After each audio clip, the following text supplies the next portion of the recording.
Alors, ce que je voudrais dire, j'ai entendu même l'auditeur parler de bilan inattaquable. Je répète, et ça, je le dis depuis un moment, l'heure du bilan n'est pas encore arrivée. Mais quand ça va arriver, on va venir faire ce bilan. Et je me suis porté candidat pour attaquer le bilan de Ouattara. Parce que quand on dit un bilan, on regarde tes promesses que tu as faites en 2010. Et puis on met notre vécu actuel en corrélation avec tes promesses. C'est comme ça qu'on t'évalue. Quand tu dis aux Ivoiriens, si je deviens président, l'accès aux soins primaires seront gratuits, l'école sera gratuite, mais ce n'est pas la réalité que nous vivons. C'est ça qui est un bilan. Quand tu dis aux Ivoiriens, je vais faire de telle sorte que vous puissiez avoir des maisons à 25 000 francs par mois, vous serez propriétaire, donc l'accès à la propriété. Mais est-ce qu'aujourd'hui, en Côte d'Ivoire, on a des maisons de 25 000 francs qu'au bout d'un certain moment, qui reviennent aux souscripteurs? Non, c'est ça qui est un bilan. Le bilan, c'est l'état moral de la société. Quand vous prenez le fer, la geste aussi, les primes des éléphants, les impôts, il y a plusieurs structures de l'État qui ont été saccagées par les barons du régime, qui ont volé impunément, mais des milliards et des milliards, sans qu'un d'entre eux ne soit emprisonné. Quand on parle de ça, on dit « Ah, café cacao sur Gbagbo ». Mais Gbagbo, il a emprisonné les gens. Il a emprisonné la femme d'Afin Guessan. Parce que c'est un homme qui est correct, c'est un homme qui est propre, c'est un homme qui est intègre. C'est de ça qu'il s'agit, c'est ça qui est le bilan. Le bilan, c'est quand l'État de Côte d'Ivoire active des mécanismes de protection parce qu'ils ont souscrit à des fonds vautours. Madame, ça fait honte, ça fait pitié. Comment un grand économiste comme ça, tu vas prendre crédit ou tu ne dois pas prendre? Au point où quand c'est chaud sur toi, tu cours pour dire protégez-moi. C'est ça qu'est le bilan. Et le bilan, on va en parler.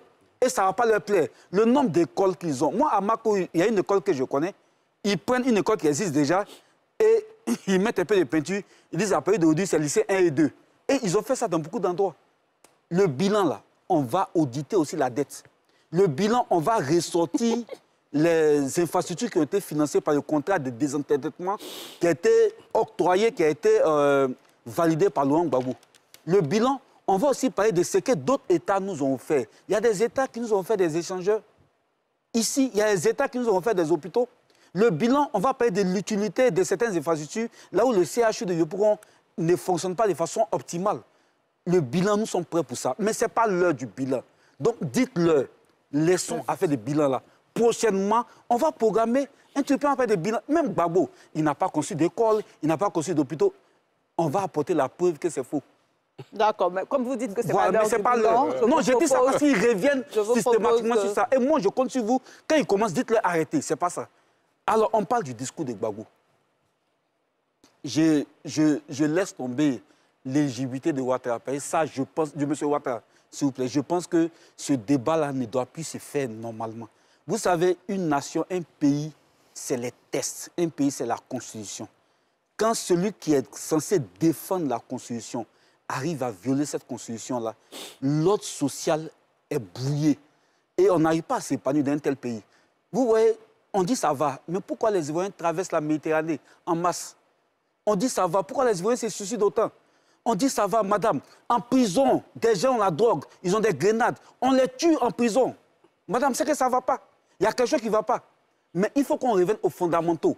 La loi fondamentale doit être respectée. Celui qui doit être candidat doit l'être, mais celui qui ne doit pas l'être, même quand il a l'armée, même quand il a la police, même quand il a à sa disposition des microbes, il doit se dire lui-même non. Je vais donner quelques secondes pour et puis, je vais finir par ça. Laurent Gbagbo, on parle de procès qui a eu lieu.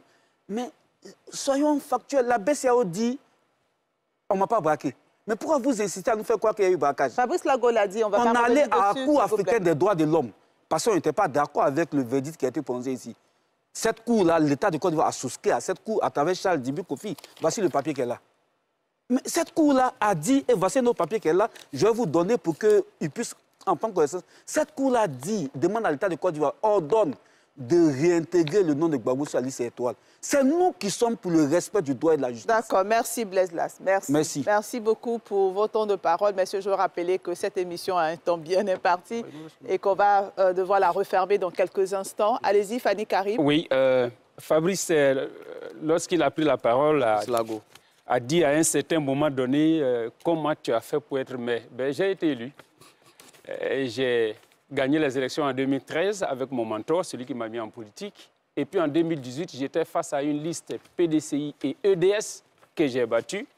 En 2023, j'étais face à un candidat PPACI, PDCI sur la même liste que j'ai battu. Voilà, donc voici comment je suis devenu maire. Et puis ça fait plusieurs fois qu'on les entend dire on va auditer, on va auditer, on va auditer. Vous allez auditer dans quel pays, en votre qualité de quoi? Vous n'allez pas venir au pouvoir, ce n'est pas possible. Vous ne pouvez pas gagner des élections dans ce pays. Vous le savez. Parce qu'aujourd'hui, PPACI, que vaut Gbagbo esselé? Laurent Gbagbo. Lui-même, il a appelé tout à l'heure Gbagbo. Hein. Son camarade de parti. Ce n'est pas ton camarade à toi? Ah ouais, c'est un camarade politicien. Non. Qu'est-ce que Laurent Gbagbo vaut aujourd'hui, esselé? Il ne parle pas avec Simone Gbagbo. Tout le CAP, là, Gbagbo ne parle pas avec eux. Mais c'est tout ça l'opposition. Vous n'avez pas entendu le CAP dire que Gbagbo travaille contre le... Vous pouvez écrire ce que vous voulez. Le PPACI n'avait-il pas un représentant au meeting du CAP la semaine dernière? Ben ça, je ne sais pas. Il avait un représentant. Il faut leur poser la question.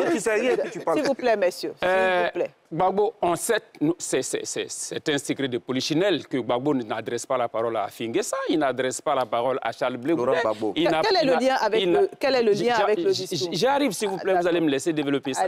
Il n'adresse pas la parole à Fingessa.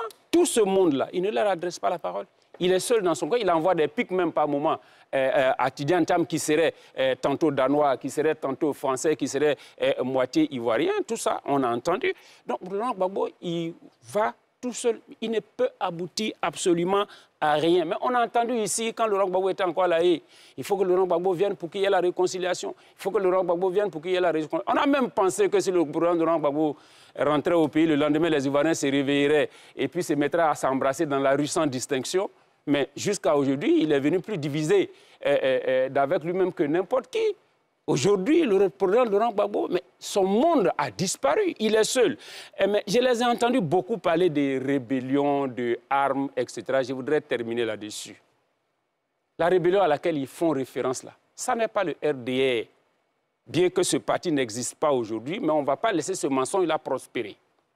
Ça n'est pas Alassane Ouattara non plus, parce que le RDR, c'était Alassane Ouattara. Je voudrais dire que les deux personnalités, les deux grandes figures de cette rébellion, connues de tout le monde en Côte d'Ivoire comme à l'international, pour lesquelles nous n'avons pas besoin d'enquête pour les identifier comme responsables de la rébellion, c'est bien le sergent-chef Ibrahim Koulibaly et le Premier ministre Guillaume Soro. Et le deuxième, et il ne s'en cache pas, aucun d'entre eux ne se cache de sa responsabilité dans cette rébellion. Deuxièmement, le second, Guillaume Soro, a bien écrit un livre concernant cette rébellion où il a dit pourquoi je suis devenu rebelle, où il a cité Alassane Ouattara et il a témoigné que Alassane Ouattara n'est pas d'âme à prendre des armes ou à créer une rébellion. Donc, ça, vraiment, je voudrais que cela soit clair. Maintenant, si il pense que Alassane Ouattara était impliqué quelque part dans la rébellion, je voudrais leur poser la question. De 2002 jusqu'à 2010, Alassane Ouattara, il résidait où? Le président Alassane Ouattara résidait bien à Abidjan. Mais vous aviez la police, vous aviez la gendarmerie, vous aviez tous les services de l'État. Pourquoi vous ne l'avez pas fait arrêter? Mais il fallait le faire arrêter au lieu de venir vous asseoir ici. Et puis, ceux que vous cherchez à endoctriner, ce sont peut-être ceux qui étaient encore mineurs lorsque vous étiez au pouvoir. Sinon, tous les sachants, vous ne pouvez pas aujourd'hui avoir quelqu'un. Sinon, je voudrais vous dire, cette rébellion, les responsables sont connus. Ça n'est pas Alassane Ouattara, ça n'était pas... D'accord. Monsieur